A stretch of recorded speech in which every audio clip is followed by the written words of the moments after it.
નમસ્કાર, હું છું પરવીન પઠાણ અને જનાદેશ ન્યૂઝમાં આપનું સ્વાગત કરું છું. નિહાળીએ 50 મોટા સમાચાર જનાદેશ એક્સપ્રેસમાં. મોદીએ કહ્યું 45 વર્ષ પછી કોઈ ભારતીય પીએમ પોલેન્ડ આવ્યા. જામ સાહેબને શ્રદ્ધાંજલિ આપી આજે રાત્રે યુક્રેન જશે. આ ગુજરાતીઓએ ફોરેનર્સ ટેસ્ટો પડાવ્યો, પીએમ મોદીને મળવા માટે થઈ પડાપડી.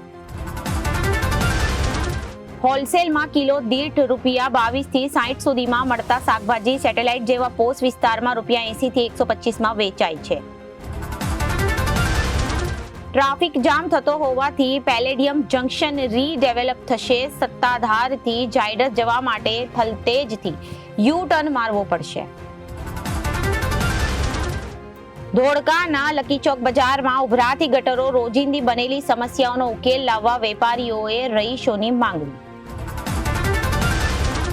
વરસાદ ન પડતા વાદળ નીચે આવતા વાતાવરણમાં ભેજનું પ્રમાણ 80% સુધી વધતા સાંજે ધુમ્મસ છવાયું. નાગરિકો પરેશાનીમાં મુકાયા. સાંજે 6 વાગ્યા બાદ વાતાવરણ બગડ્યું. પશ્ચિમમાં પ્રદૂષણનું સ્તર બમણું, હેલ્થ પ્રોબ્લેમ થઈ શકે. અમદાવાદના સાળંગપુરમાં અજાણ્યો શખ્સ પાણીની ટાંકીએ ચડ્યો. પોલીસ ફાયર બ્રિગેડની ટીમે રેસ્ક્યુ કર્યું, પણ સર્કલ પર ટ્રાફિક જામના દ્રશ્યો સર્જાયા. હિંડોળાના ફરતે મૂકેલા 8 હાથીની સૂંઢમાંથી નીકળશે પાણી. 8 મિસ્ત્રીએ રાત દિવસ મહેનતથી હિંડોળા તૈયાર કર્યા.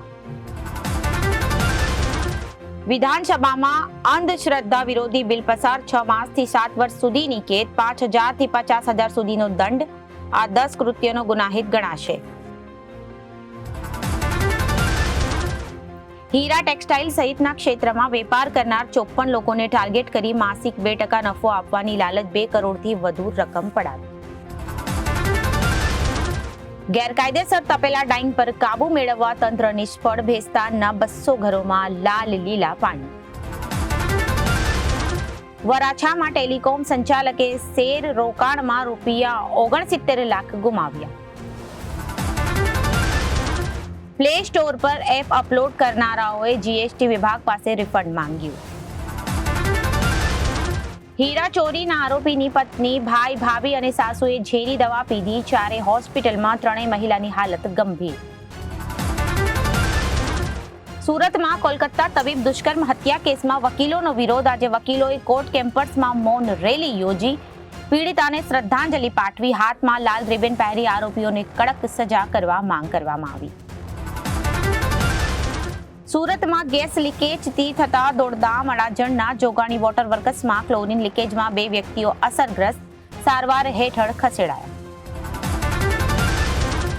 સુરતની સરકારી શાળામાં 46 વિદ્યાર્થીઓના એલસી મામલે શિક્ષણ મંત્રી એક્શનમાં.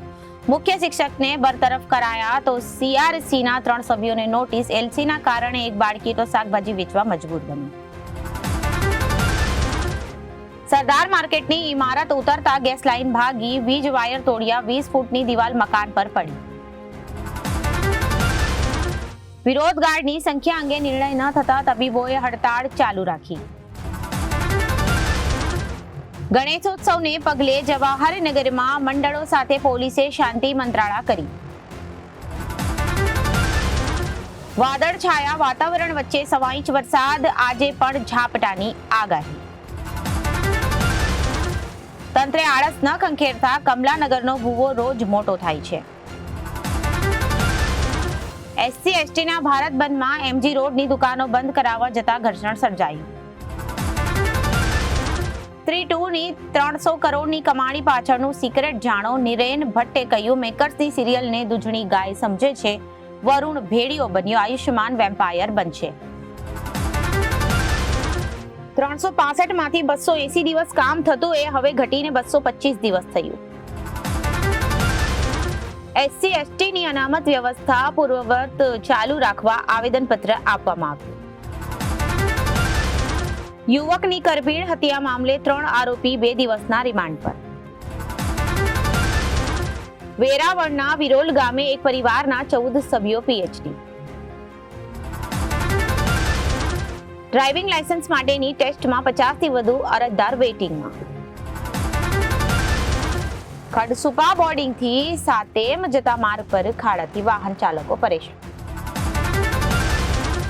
આરક્ષણ મુદ્દે કોર્ટના ચુકાદા સામે ભારત બંધના એલાનને નવસારીમાં મિશ્ર પ્રતિસાદ. નવસારી નગરપાલિકાએ પૂરગ્રસ્ત વિસ્તારમાં વાહનોનો ડેપો બનાવ્યો. સસ્તા અનાજની દુકાનમાં ચોખામાંથી ઈયળ અને જીવાત નીકળી. ખેરગામ તાલુકામાં બંધના એલાનને પૂરું સમર્થન, તમામ દુકાનો બંધ રહી. ભરૂચના ટીડીઓને સ્થાનિકોએ કહ્યું, એસી ચેમ્બરમાંથી બહાર તો નીકળો. કન્નડ એક્ટ્રેસ મારિયા, જેણે તેના મિત્રને 300 ટુકડા કરી નાખ્યા, ડેડ બોડી સામે બોયફ્રેન્ડ સાથે સેક્સ કર્યું અને પછી શોપિંગ કરવા ગયા. એક કોલથી ખુલી મર્ડર મિસ્ટ્રી. પૂર્વ ટીએમસી સાંસદ અને અભિનેત્રી મિમીને બળાત્કારની ધમકી. તેણે કહ્યું, આ કેવો ઉછેર છે. કોલકાતા રેપ કેસ વિરુદ્ધ વિરોધ પ્રદર્શન કર્યું હતું. જાવેદ સાથેના સંબંધો તૂટતા સલીમ સાહબ વ્યથિત થઈ ગયા હતા. સલમાનને સૌથી પહેલા સમાચાર આપ્યા. જાવેદ અખ્તરે પત્નીને કહ્યું, ક્યારેય કારણો પૂછશો નહીં. જસ્ટિસ હેમા કમિશનના રિપોર્ટ પર અભિનેત્રી સનમ શેટ્ટી બોલી, કાસ્ટિંગ કાઉચ તમિલ ઇન્ડસ્ટ્રીમાં પણ થાય છે. અહીં પુરુષો પણ યૌન શોષણનો ભોગ બને છે. Kolkata rape murder case CBI આજે સુપ્રીમમાં રિપોર્ટ રજૂ કરશે. સીજીઆઈ અને હોસ્પિટલમાં તોડફોડ અંગે બંગાળ સરકાર પાસેથી રિપોર્ટ પણ માંગ્યો હતો. 36 લોકોની સારવાર ચાલુ. સીએમ નાયડુ ઘટના સ્થળની મુલાકાત લેશે. મૃતકોના પરિવારજનોને અને ઘાયલોને મળશે. હવે જેનજીમાં ડ્રીમ જોબ હાઈ સેલેરીનો મોહ રહ્યો નથી. તેના બદલે 51% યુવાનો લાઈફ બેલેન્સને વધુ મહત્વ આપી રહ્યા છે. કેન્દ્ર સરકાર આઈએએસ અધિકારીઓની વાર્ષિક ભરતી સંખ્યા વધારે તેવી વકી. સાયન્સ ભણનારા 60 થી વધુ વિદ્યાર્થીઓ 5 રાજ્યમાં, ઉત્તર પૂર્વમાં 80% આર્ટ્સમાં. એડીઆર રિપોર્ટ 151 સાંસદ ધારાસભ્ય મહિલા વિરુદ્ધ અપરાધના આરોપી. રાજ્યોમાં પશ્ચિમ બંગાળ પાર્ટીમાં ભાજપના પ્રતિનિધિઓ વિરુદ્ધ સૌથી વધુ કેસ. હાઈકોર્ટ બીમાર વ્યક્તિના સ્પર્મ કાઢવાથી પરવાનગી આપી. પત્નીએ અરજી દાખલ કરી હતી જેથી પતિના મૃત્યુ બાદ પણ તેને માતા બની શકે. ભારતીય સમુદાયે સ્વાગત કર્યું ભારતીય વડાપ્રધાન 45 વર્ષ બાદ પોલેન્ડની મુલાકાતે. શું એલએમવી ડ્રાઇવિંગ લાયસન્સથી ટ્રાન્સપોર્ટ વાહન ચલાવી શકાય? સુપ્રીમ કોર્ટ સુનાવણી માટે તૈયાર. કહ્યું, સંસદમાં એક્ટ પસાર થવાની રાહ નહીં જોઈશું. રશિયાના રાષ્ટ્રપતિ યુક્રેનની ઘૂસણખોરીનો કાયદો ઉઠાવે તેવી શક્યતા ઝાડ બિછાવી. તો આ સાથે જ અત્યાર સુધીના સમાચારો સમાપ્ત થાય છે. ફરી મળીશું નવા સમાચારો સાથે. ત્યાં સુધી જોતા રહો જનાદેશ ન્યૂઝ. નમસ્કાર.